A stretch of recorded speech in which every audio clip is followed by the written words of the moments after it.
How to delete your Instagram saved password from Google Chrome on Android. This tutorial shows you how to remove your saved Instagram credentials from Chrome on your Android device. First, open the Google Chrome app on your Android device. After that, tap on the three dots at the top right corner to open the menu. From there, tap on Settings to open Chrome settings. At this point, tap on Google Password Manager to open your saved passwords. In the next step, scroll through the list and find Instagram. Following this, tap on Instagram to open its saved credentials. You may be prompted to verify your identity using your fingerprint or biometric before it opens.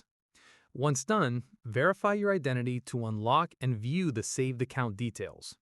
From here, tap on Delete to remove the saved password. Finally, a confirmation box will appear. Tap Delete again to permanently remove your Instagram password from Chrome. And that's it. If this Chrome guide helped you delete your saved Instagram password, give it a like, subscribe for more Android tutorials, and tap the bell icon for updates. See you in the next one.